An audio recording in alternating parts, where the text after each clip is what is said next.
ওই যে কতগুলো বাচ্চা মারা গেছে, ছাই হয়ে গেল, কেউ হসপিটালে আছে, এই যে বিধ্বস্ত জায়গাটা দেখতে আসি। ওইখানে আমার এই ছোট সন্তানটা থাকতে পারতো, তখন আমার অবস্থা কি হতো। মানে ওরা এখন আর নাই, এটা ভাবতেই খারাপ লাগে। মানে আমরা যে মায়েরা, আমাদের মায়ের ভিতরটা খারাপ লাগে। কোথায় গিয়ে আমি অভিযোগ তো সব যাদের বাচ্চা হারিয়েছে তারাও তো অভিযোগ করতেছে। অভিযোগ দিয়ে কি কোনো লাভ হচ্ছে? কোনো লাভ হচ্ছে না। তারপর অভিযোগ এইটুকুই দিব যে আমাদের দেশের যে এই যে প্লেনগুলো, যুদ্ধ বিমানগুলো, এই যে এগুলো যে ট্রেনিংগুলো, আমাদের এইগুলো এরিয়া দিয়ে না নেওয়াই ভালো। এগুলো যাবে হয়তো যেখানে খালি মাঠ, পানির উপর দিয়ে ওই ট্রেনের। আজকে যদি এই জিনিসটা পানির উপর দিয়ে করতো তাহলে হয়তো বা কিছু হলে পানিতে ফেলতে পারতো।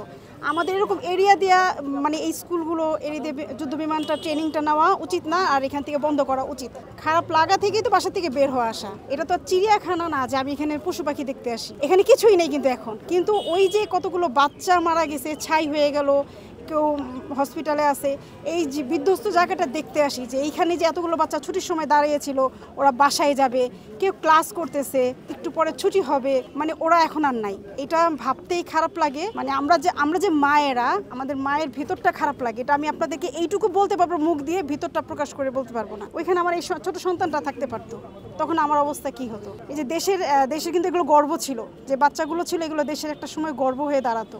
গর্বগুলো আজকে নাই হয়ে গেল চিরতরে। হ্যাঁ, 10-15 বছর আমি এখানে, আমার বিয়ে হয়েছে আজকে প্রায় 27 বছর, 26 তখন পুরো এরিয়াটা খালি ছিল। তখনকার জন্য এই জায়গাটা উপযুক্ত ছিল। কিন্তু এই 15 বছর পরে সবই চেঞ্জ হয়েছে। এখানে বাড়ি হচ্ছে, অনেক উঁচুতলা বাড়ি হচ্ছে। এটা কি সরকার বা এটা কি কেউ দেখে না? তখন তো এখান থেকে পরিকল্পনাটা নিয়ে যাওয়া উচিত ছিল যে না, আমরা অন্য জায়গায় করবো। এয়ারপোর্টটা তো অনেক বড়, যুদ্ধ যেখানে মানে বিমান ট্রেনিং করে ওই জায়গাগুলো অনেক বড়। সেখান থেকে আরো কিছু স্পেস তৈরি করা ছিল যে আমাদের ওই এরিয়াগুলোতে আমরা ট্রেনিং দিব। এইখানে আমাদের বসতির উপরে তো ট্রেনিং দেওয়াটা উচিত না।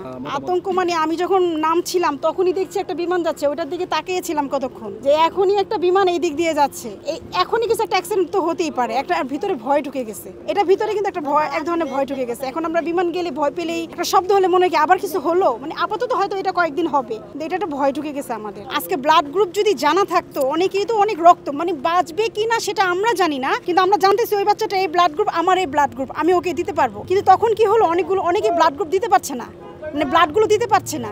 এটা কর্তৃপক্ষ এটা বড়, কিন্তু আমাদের কাছে কিন্তু ঠিকই নেওয়া হচ্ছে যে ব্লাডগুলো লাগবে, কি গ্রুপ আছে এটা আমাকে দেন। কিন্তু সে কেন আইডি কার্ডে দিল না? এটা কর্তৃপক্ষের জন্য। যদি কিছু বাচ্চা ব্লাডের জন্য, ওই সময় কিন্তু ব্লাডটাই বেশি লাগে পোড়া বাচ্চাদের জন্য, ব্লাডটাই যদি ঠিক মতো দিতে না পারলো তাহলে এটার জন্য কর্তৃপক্ষ দায়ী থাকবে।